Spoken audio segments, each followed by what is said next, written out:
It's my pleasure to introduce Joshua Friedman. He's a CEO of International Global Network 6 Seconds, the global leader for developing emotional intelligence in business community, in education system, and we're very happy that he's for the first time in Balkan region, and fortunately he came here in Macedonia. We are 6 Seconds partner for the Balkan region, and our company, EQ Excellence, today had a first EQ conference in this region about authentic leadership with high performances. So, I would like to have a few thoughts from Josh. And Josh, you're just welcome to say something more about 6 Seconds and something more about authentic leadership, how to become more authentic leaders today. Okay, thank you. I think that when we think about leadership is a people business, and it's about the relationship that we can create with others to enroll people towards an important future. And if we're going to actually lead people, we need to make a connection with them that builds trust, that builds motivation, that builds engagement. And one of the only tools that we have to do that is ourselves. And what is it that really is going to inspire somebody? What is it that's really going to engage somebody? What is it that's going to really build trust? It's the kind of leader that is worth following. And the reason we teach emotional intelligence is because having that self-awareness and being able to manage your responses to people instead of just reacting is critical to being that kind of leader who is worth following. Would you like to recommend us how should we develop our emotional intelligence?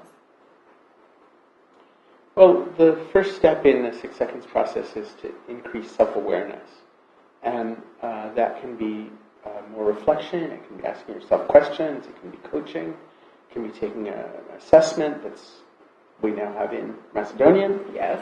To really get insight into what's happening in yourself and how is your brain working and how are emotions working for you? How are you using emotions now? So from that self-awareness, then we can go into saying, okay, what are options that I have? And how can I use those emotions in different ways? So know yourself is the first step. Choose yourself is the second step. And then the third step is to say, where is it that I really want to go? That's about vision and about purpose, about increasing empathy and pursuing noble goals, which allows us to say, okay, this is what's really important. And when we connect with that, we're really able to enroll and engage others. Yeah, that's correct. It's very usually to hear in 6 Seconds that emotions drive people and people drive performance. What would you like to say something about that?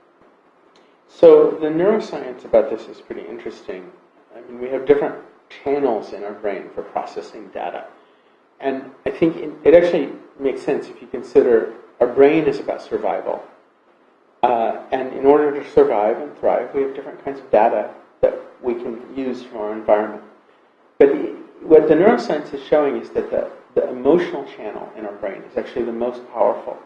So it's more powerful in our brain than visual information or logical information because it's most closely tied to survival.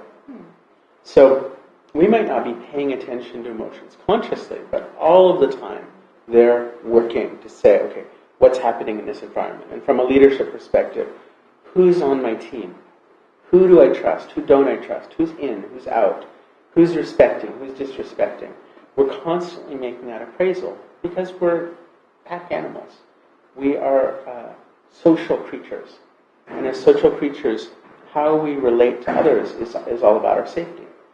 So emotions are this constant source, and we can pretend to leave them out and say, oh, well, just let's be logical and leave emotions out of it. Well, that, of course, is totally illogical. Because if we really want to be logical, we need to confront reality that people are not just logical. Yes. we have this other side also. So emotions are there, they're present, they're a constant force, and they're driving us. The question is, are we going to just let that happen? Or are we going to be intentional and say, all right, wait a minute, let's use that force, let's use that drive to actually serve purpose, create performance. I'm just curious, you have so much experience with big companies all around the world, from Japan, from China, Africa, Europe, America, everywhere. I can see that. What would you like to say about the biggest leaders? Can you just share your feelings and your thoughts? What kind of people they are? What are the strongest characteristics? Well, I can answer that two ways. One way is from a research perspective, and the other is from a personal experience perspective. So we have a lot of data about leaders because we have these assessment tools. We have 360 assessment tools and team assessment tools and organization and individual assessment tools.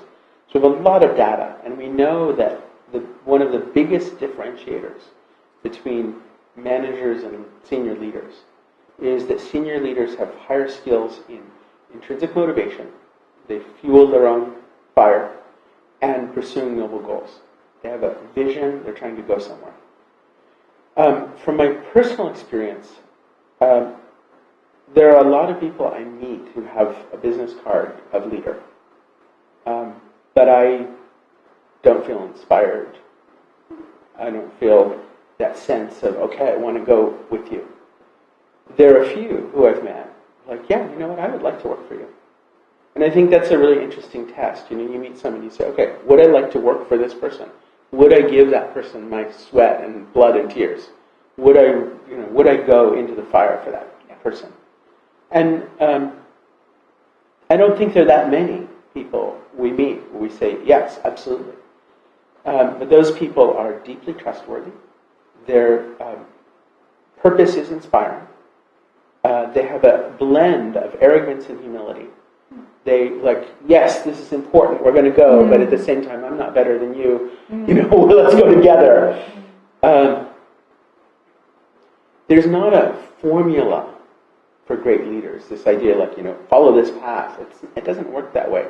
It's about being who you are really well, and taking your strengths and really using them to ensure that you are that kind of leader who is worth following. I'm aware that Harvard Business School are very interested about your practical experience, researchers about emotional intelligence. Can you just share with us some of your, ideas how new leaders should follow themselves and develop themselves? So I think a lot of times when people come into a leadership position, or really any new role, in some ways they start behaving based on their sort of picture of that role. And you say, okay, so why are you all of a sudden acting this way? That's how managers act. We need to find, when you look at a more mature leader, they start being more like themselves. So I'd say for young leaders, it's not a mask that you're putting on. It's not a role that you're playing. It's you doing a job, and your job is people. And I think this is a big issue for a lot of us when we're busy and we've got a lot to do, and we forget that leadership is a people business. And we start doing tasks and accomplishing this and taking care of that, and just forgetting that really this is a job about people. And if we are really going to be good at leading, we're going to focus on building really good relationships and starting with ourselves. We depend on trust in ourselves, in our vision, in our values, and how do you think that we should build trust with others? Well, I think you just said it, that we need to build trust with ourselves. And if we don't know ourselves, if we don't have the ability to say, okay, I know when something is okay and it isn't okay. I know when I'm at the edge of my limit versus I can go further. I know what I want versus what I need. I know who I am. Without those ingredients, it's very hard. I mean, why should somebody trust me if I haven't taken the time and energy to figure out how to trust myself and be worth trusting? So I think a lot of times we say, I want somebody to do this, I want somebody to do that, I want somebody to trust me. Hey, come on, follow me, trust me. Well, okay, but do you deserve it? And am I really being trustworthy? So, and am I really giving trust?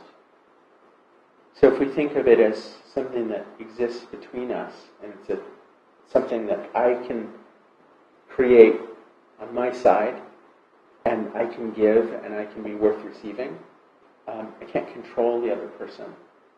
And if I take care of my side, again, being more aware, being more intentional, being more purposeful, then I think I can earn more trust. One more question. How emotional intelligence can help people to be better in their career and just develop career STEM? So again, our research shows that there's a correlation between increasing emotional intelligence and increasing career success. So if we look at entry-level employees versus managers versus senior managers, we see increasing levels of emotional intelligence. Statistics, we can't tell what causes what, right? Are they increasing their emotional intelligence because they're in these more complex roles, or are they rising because of their emotional intelligence? The data doesn't exactly tell us, but leaders tell us, I want people.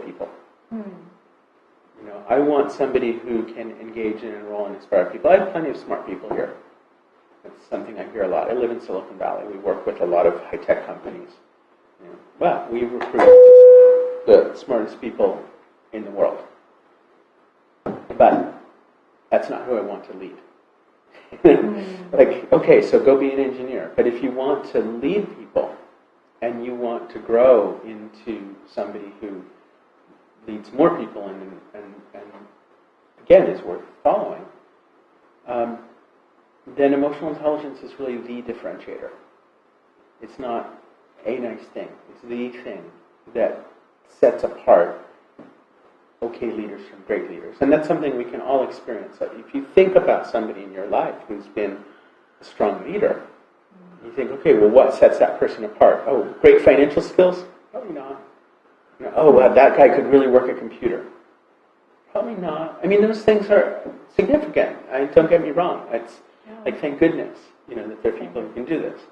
But when you think in your life about who is somebody who you really want to follow, probably you're thinking about things like, well, they're self-aware and they're motivating and you can count on their word and they listen and they role model and they take risks and they trust me. And those are all tied to emotional intelligence. Yeah. Josh, I would like to speak with you days, but I believe that there was first time in our country, and I wish you welcome. Thank more you. Than once. It's a pleasure to be here. Thank you for your support, and we are very, very successful with this conference. Once again, I wish you best. Thank you. And I'm sure that this conference and our work will go in development. Thank you. Thank you.